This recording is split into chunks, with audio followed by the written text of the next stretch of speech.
Hey everyone, welcome back. We're diving into something pretty mind-blowing today. AI in the workplace. Specifically super agency. Yeah. Think AI not just, taking over tasks, Right. but actually making humans even better at what we do. Exactly. So to help us unpack all of this, we've got a brand new McKinsey report from January 2025. And we're also going to be looking at Reid Hoffman's book, Super Agency, What Could Possibly Go Right with Our AI Future. I love that title. It's a great book. So one thing that really struck me reading through this report was this idea that we're at this point where Yeah. everyone's talking about AI. For sure. But it feels like things are moving even faster than most people. Absolutely. Even company leaders realize. Yeah, the report actually found that employees are using AI for like 30% or more of their work, Wow. which is 3 times more than their bosses think they are. That's a pretty big disconnect. Huge disconnect.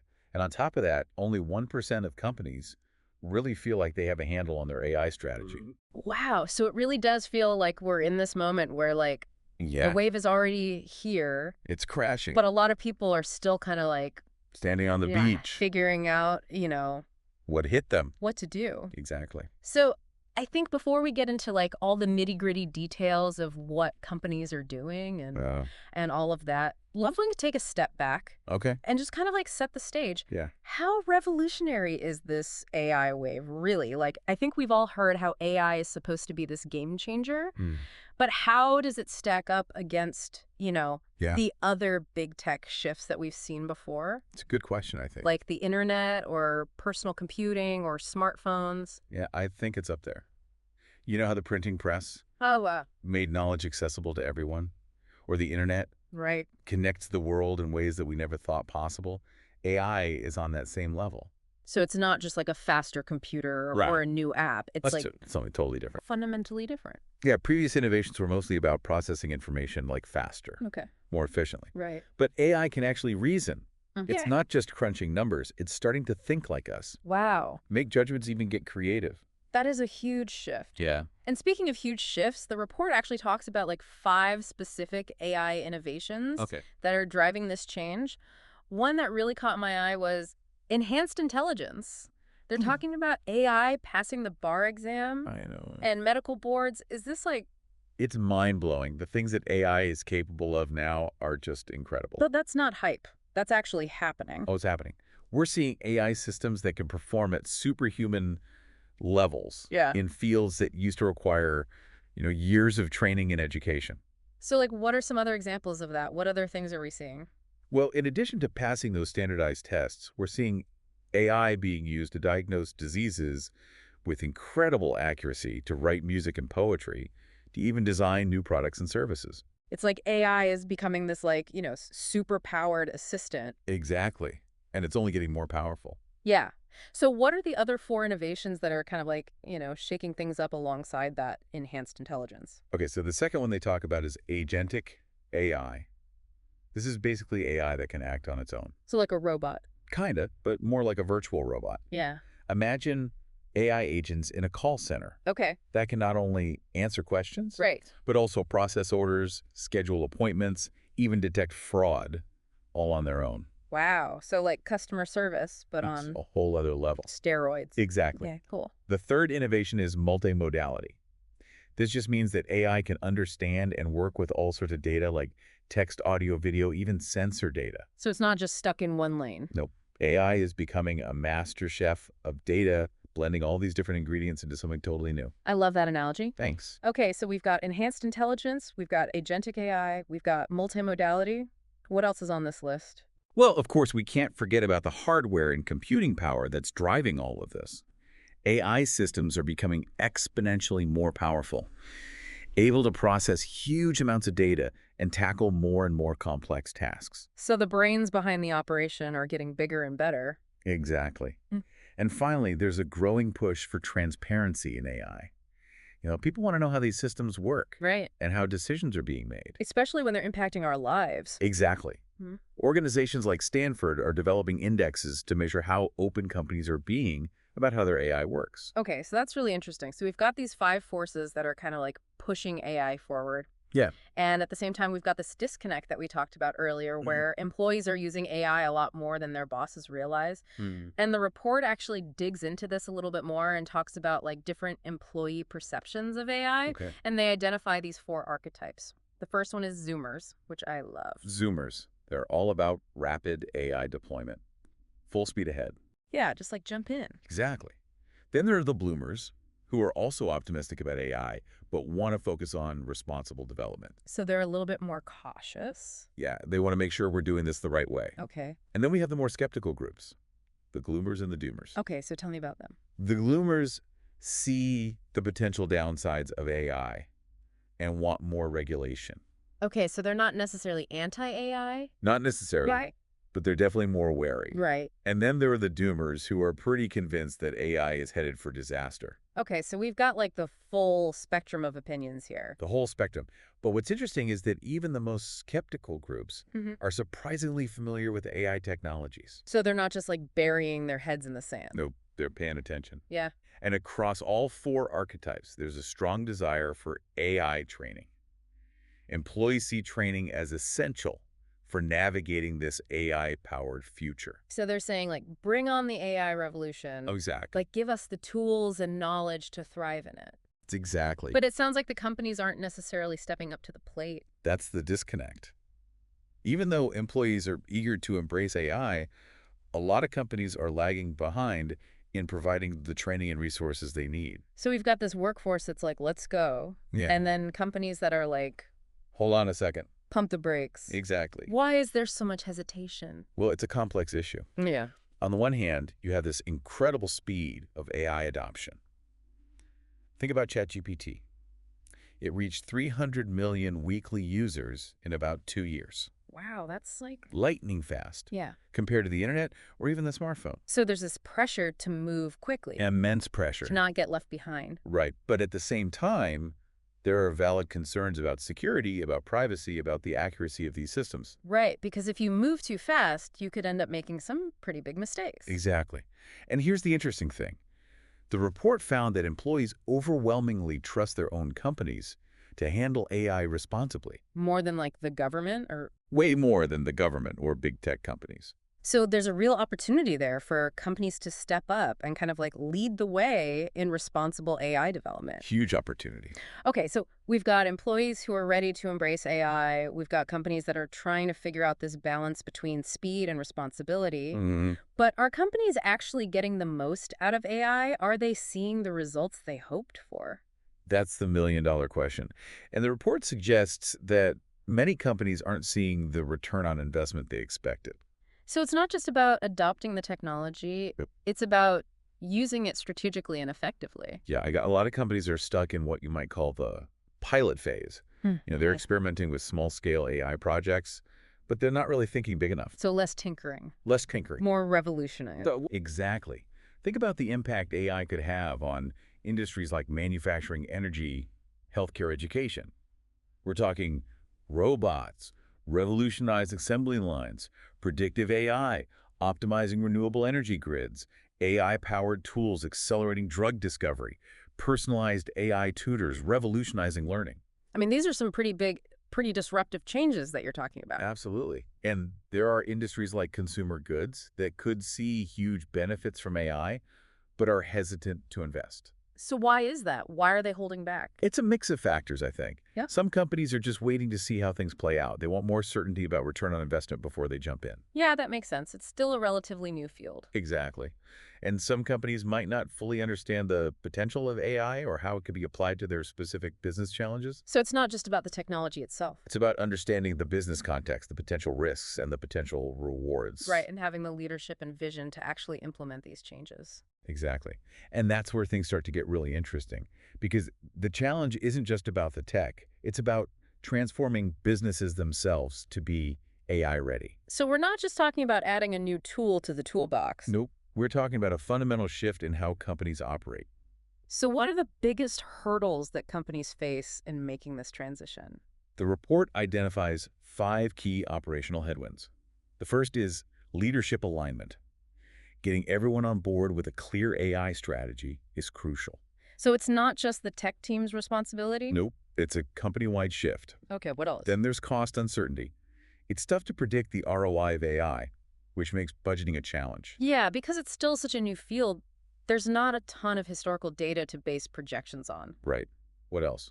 Workforce planning is another big one. Companies need to figure out how AI will impact jobs. Which ones might be automated, which new roles will be created. Exactly. And how to retrain their workforce for an AI-powered future. So it's not just about the technology, it's about the people, too. Absolutely. The fourth headwind is supply chain dependencies. The AI supply chain is global and complex, which can lead to disruptions and vulnerabilities. Oh, wow. I hadn't even considered that. It's something that a lot of companies are grappling with. So AI isn't just lines of code, it relies on physical infrastructure and resources. It does, and those resources are often located in different parts of the world. Okay, what's the final headwind? Meeting the demand for explainability. Mm-hmm.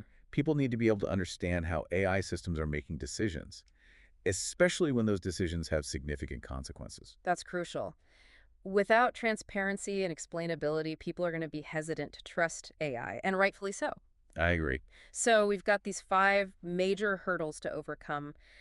Does the report offer any solutions, any guidance for companies trying to navigate this AI revolution? It does. McKinsey has developed what they call the Rewired Framework, Okay. which provides a roadmap for companies to successfully navigate digital transformation, specifically in the age of AI. So it's not just about implementing technology. Nope. It's about fundamentally rewiring the entire organization to be AI ready. So it's a complete overhaul of the way a company thinks and operates. Precisely. Hmm. And the framework outlines 6 critical adaptations that are essential for companies to thrive in this AI era. Okay, so this is where things get really interesting. Let's dive into those 6 adaptations in part 2 of this deep dive. Oh, good. Stay tuned, because this is where we start to see how this AI revolution can truly transform businesses and the way we work. See you soon. Welcome back to our deep dive into AI superagency. Before the break, we were talking about how companies need to completely rewire themselves to really thrive in this AI era. Right. And how McKinsey's Rewired Framework provides a roadmap for that transformation. A blueprint, if you will. Yeah, exactly. So All let's unpack those 6 critical adaptations Okay. that companies need to embrace. right, so the first adaptation is adaptability. AI is constantly evolving, which means companies need to be nimble, Okay. able to quickly adjust to new technologies, Right. new best practices, even new business models. So it's not just about keeping up. It's about staying ahead of the curve. It's about anticipating what's coming next. Exactly. Okay, what's the second adaptation? The second adaptation is what they call federated governance. Federated governance. Yeah, this is about finding that sweet spot between giving teams autonomy to develop AI solutions Okay. while maintaining centralized control over risk management. So it's kind of like a balancing act It is a balancing act. between empowering innovation but also ensuring responsibility, Exactly. which can be tough to do. It's definitely a challenge. Okay, so what's number 3? Number 3 is budget agility. Budget agility. Yeah, the AI landscape is constantly shifting, so companies need flexible budgets Okay. that allow them to quickly reallocate resources as needed. So be prepared to pivot Be prepared to pivot and adjust your investments as the AI field evolves. because it's happening at a breakneck speed. Yeah, for sure. Okay, what's next? Next, we have AI benchmarks. AI benchmark. Yeah, these are standardized tools that allow companies to objectively evaluate and compare the performance of different AI systems, Oh, that's interesting. including things like efficiency, accuracy, fairness. So it's not just about does it work, Right. but does it work well Ah. and responsibly? Exactly. That's a really important point. Okay, what's number 5? Number 5 is addressing AI-specific skill gaps. Okay. This means both attracting and retaining top AI talent, Right. but also upskilling existing employees to be comfortable working with and alongside AI. So you've got to kind of do both. You need to do both. Hire new people, but also train the people you already have. Yeah, it's a two-pronged approach. Sounds like a tall order. It is, but it's absolutely essential. All right, and the final adaptation, The final adaptation is human centricity. human centricity. This is all about making sure that AI serves human needs. So it's not about replacing humans with AI. No, it's about augmenting human capabilities. And creating a better future for everyone. That's the goal. So what does that look like in practice? How do you make AI human-centric? Well, it involves several key elements. For example, it's important to involve non-technical employees in the development process, get their input, their feedback, their perspectives. Oh, that's a good point. This helps ensure that the AP solutions you create are actually usable and relevant to their needs. Right, because they're the ones who are going to be using them. Exactly. It also means addressing potential concerns about job displacement. Make sure employees feel supported and empowered during this transition. Help them develop the skills they need to thrive in an AI-powered world. So it's not just about the technology, it's about the people. It's about the people. It's about the impact on their lives. Absolutely. Okay, so this all makes so much sense, but it's a huge shift for a lot of companies. It's not just about implementing a new technology, it's about transforming your entire culture and approach to work. You know, one thing that really struck me while I was reading Hoffman's book was this idea that AI isn't just about efficiency or automation. Right. It's about something much bigger. It's about expanding human capabilities, Yes. allowing us to do things we never thought possible. Exactly. He uses the term super agency to describe this. Right. Super agency. It's about using AI to amplify our creativity, our problem-solving abilities, our decision-making skills. That's a powerful concept. It is. But I think for a lot of people, the idea of AI in the workplace is still tied to fear. Understandable. Fear of job displacement, fear of not being able to keep up with the technology. Yeah. Is that fear justified? Will AI lead to widespread job losses? Those fears are understandable, but Hoffman makes a really compelling argument that AI, if developed and deployed responsibly, can actually lead to more jobs, not fewer. Wait, more jobs? How is that possible? Think about the internet. When it first emerged, people worried about widespread job losses. Right. But in reality, the internet created entirely new industries and millions of new jobs that we couldn't have even imagined before. So you're saying AI could have a similar effect? That's the idea. AI has the potential to create new industries, new roles, new ways of working. The World Economic Forum actually predicts that while AI might displace around 92 million jobs by 2030, Okay. it's also projected to create around 170 million new jobs. Wow. So a net gain of nearly 80 million jobs. That's a pretty compelling argument for embracing AI. It is. But it also means we need to prepare for this shift. Absolutely. What can individuals do to make sure they're not left behind in this AI revolution? It's all about being proactive and developing the skills you'll need to thrive in an AI-powered world.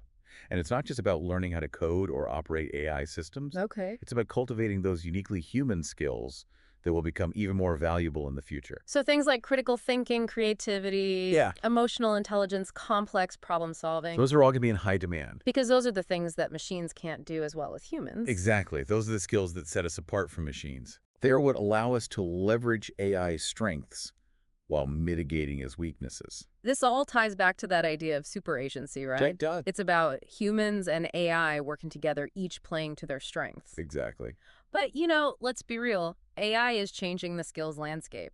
Some jobs will become obsolete. That's true. How do we prepare for that? How do we make sure everyone benefits from this AI revolution, not just a select few? Well, the McKinsey report actually argues that this isn't necessarily a bad thing. Okay. It's an opportunity to rethink the nature of work itself. Okay. I'm intrigued. Tell me more. Think about all the tasks humans currently do that are repetitive, mundane, or even dangerous. Right. AI has the potential to automate those tasks, Okay. freeing up humans to focus on more creative, strategic, and fulfilling work. So instead of replacing jobs, AI could actually improve the quality of jobs. That's the hope. It's about shifting from a task-based economy to a purpose-based economy, I love that. where humans are valued for their unique contributions and abilities. That's a much more optimistic and empowering way to think about the future of work. I agree. So let's say I'm a business leader listening to this. Okay. How do I start preparing my company for this AI-powered future? What are some concrete steps I can take? The McKinsey report provides some excellent guidance here. Mm-hmm. First, as we mentioned earlier, it's crucial to have a clear AI strategy. Okay. This means identifying how AI can be used to create value for your business, Right. whether it's through increasing efficiency, developing new products or services, or even transforming your entire business model. So step one, figure out what AI can do for your business. Exactly. Not just follow the hype, Right. but really think strategically about how to leverage AI's power. Exactly. What's step two? I don't know. You tell me. Okay. Step two is invest in your people. Okay. This means providing AI training and development opportunities to help your employees become AI savvy. Right. It also means creating a culture that embraces experimentation and learning, So it's about fostering an environment where employees feel supported and empowered to explore AI's possibilities. Absolutely. Yeah. Okay, what's next? The third step is to focus on building responsible AI systems from the ground up. We need to consider the potential consequences of AI development and take steps to mitigate any risks. So it's about being proactive and making sure that the AI we develop aligns with our values and our goals. Exactly. Okay, so we've got our AI strategy. We're investing in our people. We're building responsible AI systems. What's the final step? And finally, you need to be prepared to adapt. AI is a rapidly evolving field, Right. so you need to be able to adjust your strategy, your processes, even your business model as needed. So it's about staying agile and responsive in the face of constant change. Exactly. This all makes sense, but I'm curious as we wrap up part 2 of our deep dive, Yeah. what keeps you up at night when you think about the future of AI? What are the potential risks that we haven't discussed yet? That's a great question, and one we'll delve into deeper when we return for part 3 of this episode. Welcome back to the deep dive. We've been exploring AI super agency in the workplace. And before the break, we were talking about some of the, potential downsides. Right. The risks. The risks of this really powerful technology. Yeah. It's important to remember that any tool Mm-hmm. can be misused, Right. and AI is no exception. So let's talk about those potential downsides. What are some of the things that, keep you up at night when you think about the future of AI? Well, one thing that we need to be really careful about is over-reliance on AI. Yeah. We can't just blindly trust these systems to make decisions for us. Especially when it comes to, really complex or critical decisions. Exactly. These systems are tools. Right. They're not replacements for human judgment and intuition. So we still need to be in the driver's seat. We do. We Yeah. need to maintain a healthy skepticism. Question the assumptions that are built into these systems, and always consider the broader context. So it's about finding that balance It's all about balance. between leveraging AI strengths, but also maintaining human oversight. Sure. What are some other potential risks that we should be thinking about? One other challenge is making sure that these systems are robust and reliable. Hmm. We need to make sure they're resistant to errors, glitches, even malicious attacks. Right, because we're increasingly relying on these systems for Everything. critical infrastructure, financial systems. Healthcare. Healthcare. The stakes are getting higher. Yeah, exactly. Right. So it's not just about A minor inconvenience. a funny glitch. Right. It could have really serious consequences. Exactly. So we need to make sure that these systems are secure and dependable. We do. We need to invest in rigorous testing security protocols and ongoing monitoring to make sure that these systems are operating safely and reliably. So it's not a set it and forget it kind of thing. Definitely not. It's ongoing maintenance and vigilance. Exactly. Okay, so we've talked about over-reliance. We've talked about the need for robust and reliable systems. Are there any other potential downsides that we should be aware of? Well, we also need to be mindful of the potential social and economic impacts of AI adoption. What do you mean by that? Well, as AI automates certain tasks and creates new ones, there will inevitably be shifts in the job market. Right. Some jobs might become obsolete. Exactly. While others will emerge. We talked earlier about how AI has the potential to create more jobs than it displaces, but it's still going to be a period of Disruption. significant disruption and adjustment. Absolutely. So how do we manage that transition? How do we make sure that everyone benefits from this AI revolution and not just a select few? That's the key question, and it's one that we need to be thinking about very carefully. We need to invest in education and training programs that equip people with the skills they'll need to thrive in an AI-powered world. And we need to provide support for those who are displaced by automation. Yes, help them transition to new roles or new industries. So it's really about making sure that this transition is as equitable as possible, It is. that everyone has the opportunity to benefit from these advancements. Okay, so it sounds like navigating this AI future successfully requires A multifaceted approach. a multifaceted approach. Yeah, we need to balance innovation with responsibility, embrace the opportunities, but also mitigate the risks. Right. And make sure that everyone is equipped to thrive in this new landscape. You summarized it perfectly. Yeah. It's a complex challenge, but it's one that I believe we can overcome if we approach it with wisdom, foresight, and a deep commitment to human well-being. This deep dive has given me so much to think about. I feel like we're standing at this really pivotal moment in history. We are. AI has the potential to completely reshape our world, It does. but it's up to us to decide how we want to shape that future. And that's the essence of super agency, right? Yeah. recognizing that we have the power to control this technology, to guide its development, to make sure it serves humanity's best interests. So it's not about AI taking over. Right. It's about us using AI to create a better world. Exactly. A world where everyone has the opportunity to reach their full potential. I love that. Well, this has been an incredible conversation. I feel like we've just scratched the surface of this topic. There's so much more to explore. But hopefully this deep dive has given our listeners a better understanding of the complexities, the possibilities of AI. I hope so. And as we wrap up, I just want to leave everyone with this thought. AI is a mirror. Ooh, I like that. It reflects our own values, our aspirations, our fears. It shows us who we are. And it challenges us to become better. To create a future that we can all be proud of. So let's make those decisions wisely, with our eyes wide open, our minds engaged, and our hearts committed to creating a future where AI empowers us all. Beautifully said. Thank you for joining us on this deep dive into AI superagency. Until next time, keep exploring, keep learning, and keep pushing the boundaries of what's possible.